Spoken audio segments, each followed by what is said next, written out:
Una pregunta, adelante, por favor. Padre Pedro, si la religión es una, la católica, donde Jesús fundó su iglesia, ¿qué serían las demás iglesias con distintas denominaciones en el mundo? Muchas de ellas tienen un poder de convocatoria realmente increíble y de tal fama que presentan casos de personas con enfermedades terminales, dolencias y otras cosas más, sanadas por el poder de Dios y el Espíritu Santo. Si tienen tal facultad para hacer o mostrar tales milagros, ¿ante quiénes estamos? Raúl, de Tucumán, Argentina. Raúl, Dios te bendice y qué bueno que menciones eso porque precisamente el próximo 16 de agosto en el Allen Center en Dallas, Texas, vamos a tener un sábado de milagros apoteósico y el poder y la gloria de Dios se van a manifestar. Así que todos ustedes que puedan, los invitamos para que estén con nosotros en ese santo día. Primero que todo, tenemos que estar conscientes de que Jesús funda una sola iglesia. Es decir, una sola iglesia. Él dice, y se lo dice a Simón Barjona, a quien le cambia el nombre, le llama Pedro. Evangelio según San Mateo, capítulo 16, versículo 18. Cuando le dice, sobre esta piedra edificaré, ¿qué cosa? ¿Mis iglesias? No. ¿Mi iglesia? Sí. Sobre esta piedra edificaré mi iglesia, una sola. ¿Por qué? Porque Dios es uno solo. Y Jesucristo establece su iglesia, y esto es voluntad divina. Y la iglesia va a tener un montón de percances y problemas y dificultades a lo largo de la historia, pero la iglesia no va a ser destruida. ¿Por qué? Porque la iglesia no es voluntad humana, la iglesia es voluntad divina. Y le dice Jesús a Simón Barjona, a Pedro, sobre esta piedra edificaré mi iglesia. Y no solamente eso, te daré las llaves del reino de los cielos. Lo que ates será atado en el cielo, lo que desates será desatado en el cielo. Le da autoridad. ¿A quién le da autoridad? A Pedro y después a los demás discípulos, los más cercanos colaboradores de Jesús, es decir, sus apóstoles, el día de su resurrección. Evangelio según San Juan, capítulo 20. El caso es que, desafortunadamente, diferentes grupos en diferentes épocas de la historia se han empezado a salir de la iglesia madre, que es la iglesia católica, y han comenzado a fundar sus propias iglesias. La pregunta es, ¿con qué autoridad? ¿Con qué autoridad? Si la autoridad se la da Jesús a Simón Barjona, a Pedro particularmente, y después a los demás miembros del colegio apostólico, es decir, a los apóstoles, y les dice, vayan y prediquen y bauticen. Evangelio según San Mateo, capítulo 28, versículo 19 y 20, y sepan que estaré con ustedes siempre hasta el fin de los tiempos. Entonces, le da autoridad a ellos específicamente y a aquellos que van a venir detrás de ellos por sucesión apostólica, es decir, a través de la imposición de las manos. Pero hoy día, desafortunadamente, en Estados Unidos nada más hay más de 36,000 iglesias. Y todas son diferentes y todas tienen una teología un poco diferente a la otra. Y todos dicen, yo tengo la verdad. Desafortunadamente, ¿qué es lo que pide el Señor Jesús en el Evangelio según San Juan, capítulo 17, versículo 21? Evangelio según San Juan, capítulo 17, versículo 21. Padre, que todos sean uno como tú y yo somos uno.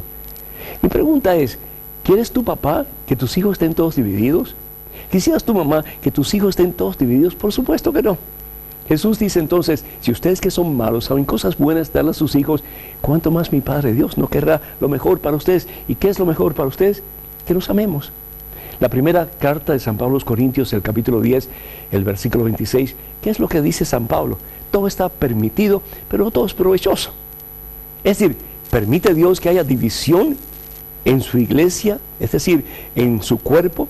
Por supuesto que lo permite. ¿Por qué? Porque Dios permite nuestra libertad. ¿La acepta Dios? ¿La quiere Dios? Por supuesto que no. Dios no la quiere. ¿Qué es lo que dice entonces la palabra de Dios? ¿Por qué hay tanta gente que se va de la iglesia? Dos razones básicas. Primero que todo, por nuestra propia culpa, como pastores de la iglesia y como miembros de la iglesia de Jesucristo, la iglesia católica, por comodidad, por minimalismo, hacemos lo menos, no evangelizamos, no somos muchas veces testigos fieles del poder de Dios en nuestras vidas y en las vidas de nuestros semejantes. El testimonio de vida que damos no siempre es el mejor.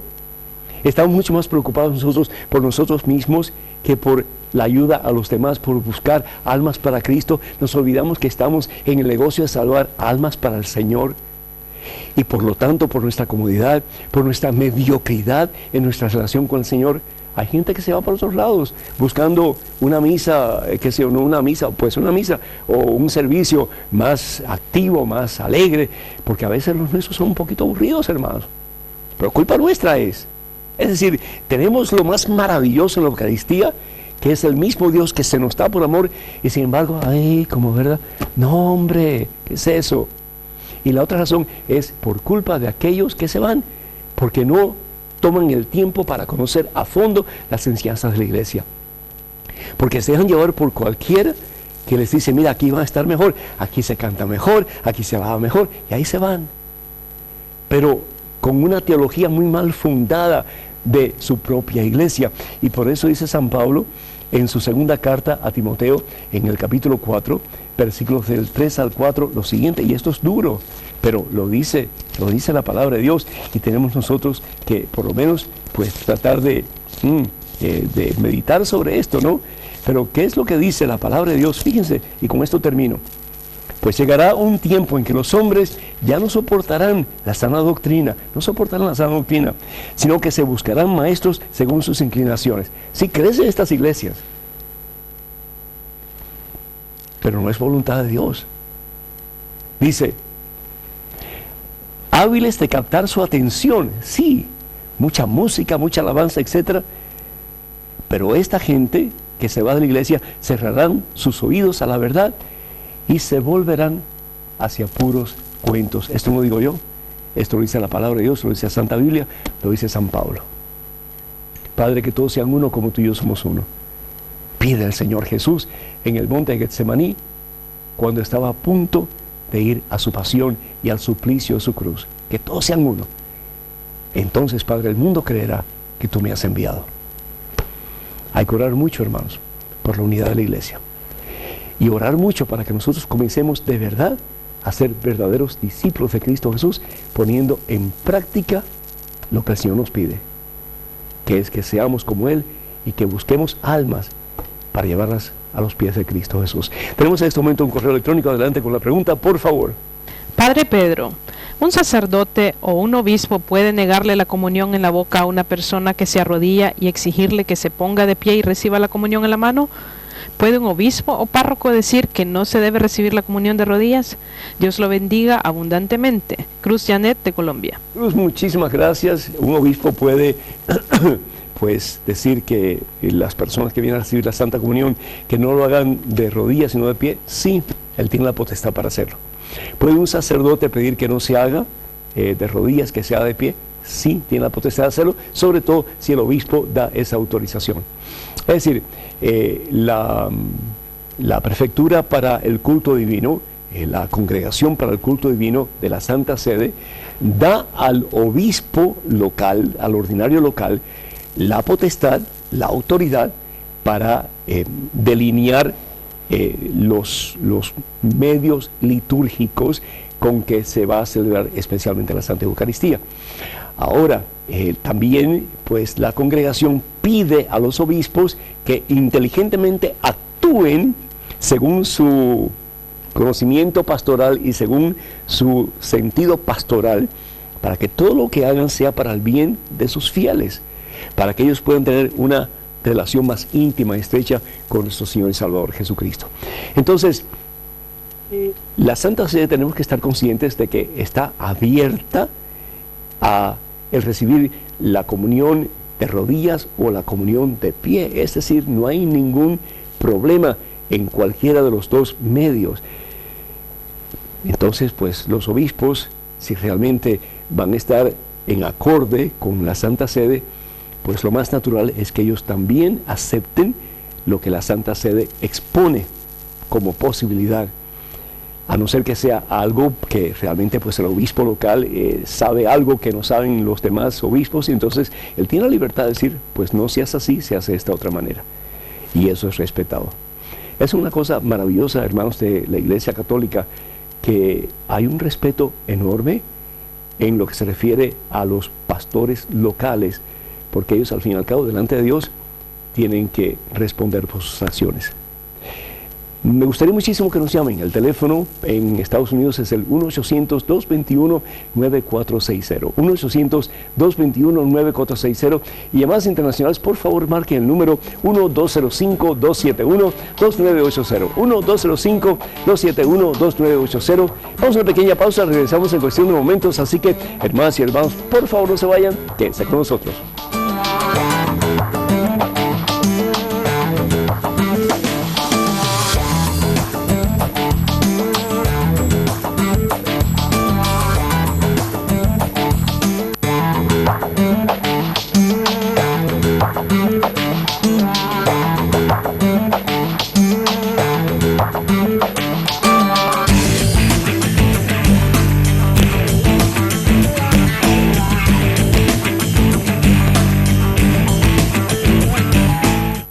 La gente común, con la que nos encontramos a diario y que han tenido la valentía de superar la adversidad con el valor que solo da la fe en Dios. Sus testimonios nos invitan a seguir su ejemplo y vivir nuestra vida cristiana a plenitud. Ellos se han convertido en sal y luz del mundo.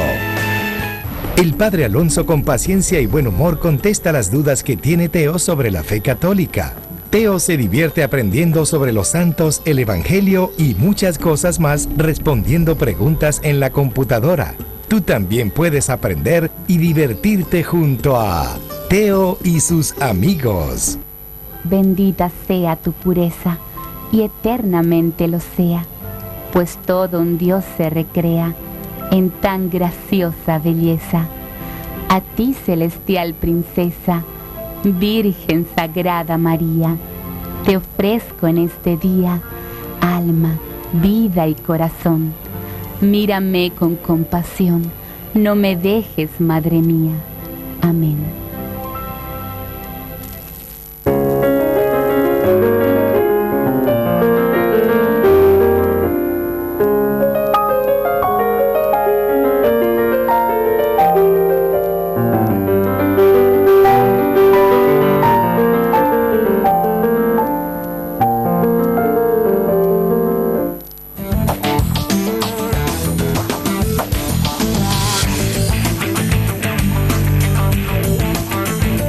Bueno, hermanos y hermanos, que estamos de regreso juntos compartiendo la palabra de Dios, y qué rico porque aprendemos, compartimos y pues nos acercamos más unos a otros. Este momento es un correo electrónico con una pregunta. Adelante, por favor. Padre Pedro, si la última cena del Señor fue con 2 especies, ¿por qué en la comunión solamente se le da al creyente una, el pan? Se podría entender que por asuntos de comodidad o economía, pero en nuestro medio muchos sacerdotes utilizan un poco de vino unido a la hostia.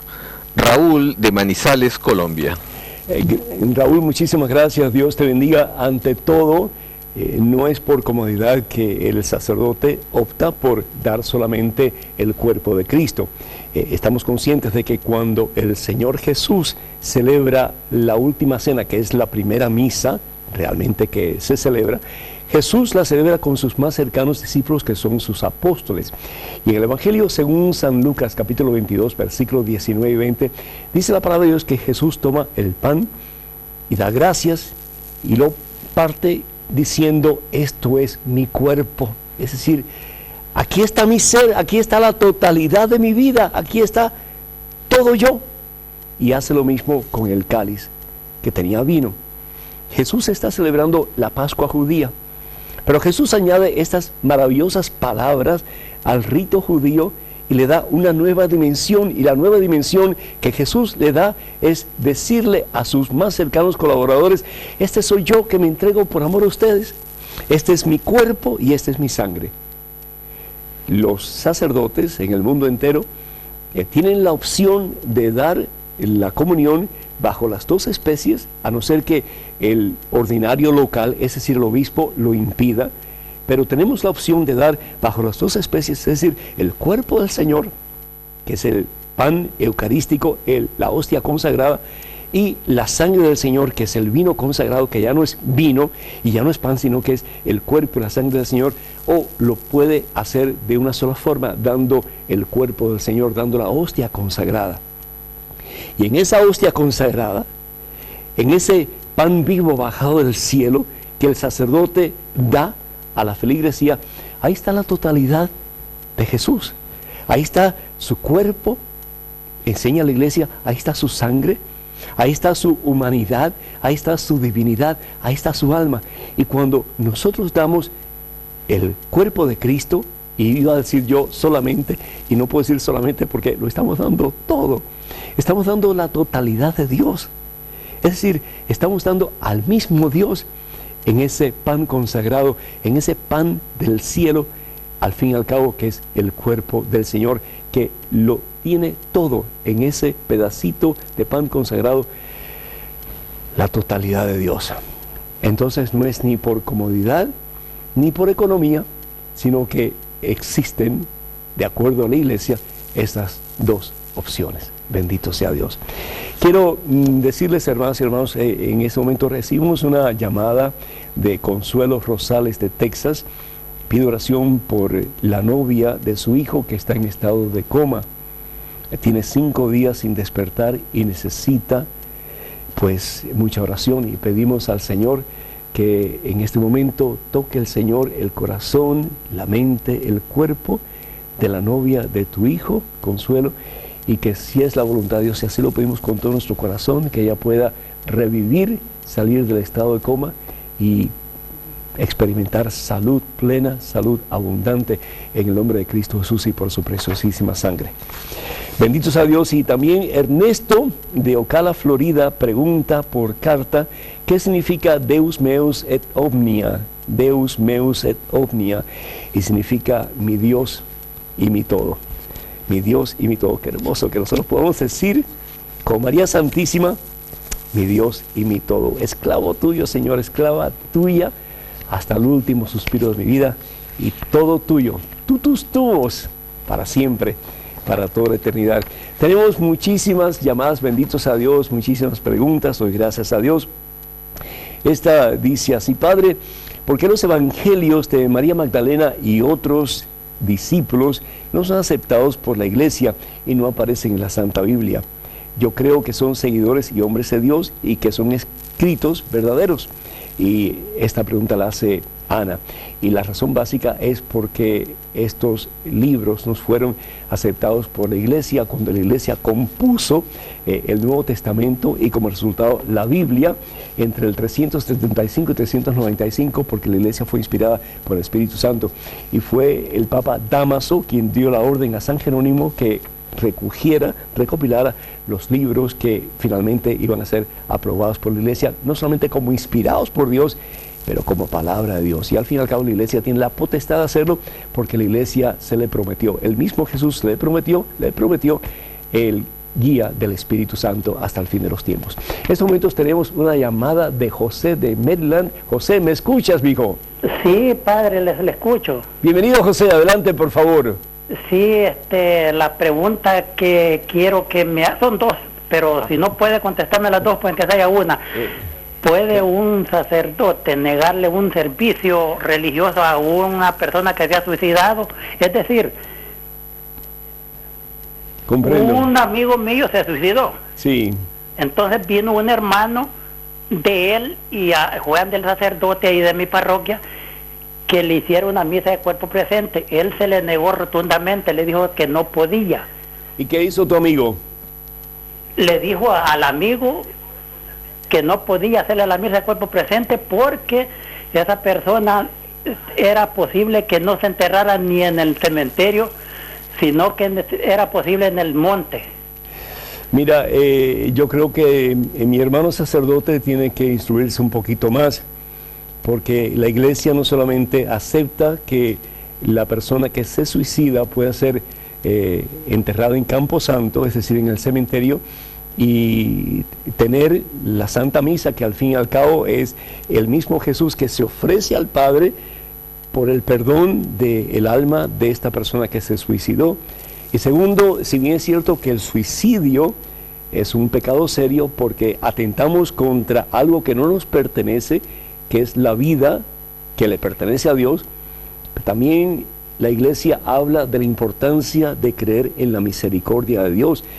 Y si bien es cierto que la persona ha cometido un acto muy, muy grave, también creemos que hasta el último instante de la vida de la persona, Dios da la gracia para que esa persona se arrepienta y se reconcilie con Dios y pueda entrar, después de un proceso purgatorio, por supuesto, en la presencia de Dios. De ahí la importancia de la misa por las personas que mueren, porque es el mismo Dios, el mismo Cristo Jesús, quien se ofrece al Padre como víctima por la expiación de los pecados de la persona que ha muerto.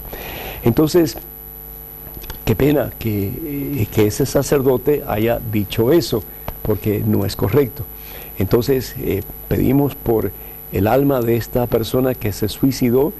Yo te prometo celebrar una misa por el alma de esa persona y también, pues al mismo tiempo, voy a orar mucho por mi hermano sacerdote para que tenga una mejor instrucción en la teología de la iglesia, las enseñanzas de la iglesia, y pues pueda guiar al gremio de Dios, al pueblo de Dios, en una forma mucho más correcta. Tenemos que orar por nuestros sacerdotes porque, al igual que los doctores, no todos tienen la misma educación, la misma formación, ni tampoco pues la misma disposición. Así que tenemos que orar mucho para que tengamos sacerdotes bien instruidos y sacerdotes santos para la gloria de Dios. Este fin de semana, con el favor de Dios, voy a estar en Dallas, Texas, con el Ministerio Jóvenes para Cristo. Así que espero verlos por allá, si Dios lo permite. Esto va a ser el próximo sábado y domingo 19 y 20 de este mes de julio. Para más información, por favor, comuníquense con el hermano Mauro Silva y el teléfono es el 214-670-2066. 214-670-2066. Y tenemos pues ya muy pronto, el día 16 de agosto en Dallas, Texas, el esperado Sábado de Milagros. Y esto pues va a ser todo un día. Va a estar el hermano Neil Vélez con su grupo Misioneros de Jesús. Va a estar también nuestro queridísimo Pepe Alonso del programa Nuestra Fe en Vivo.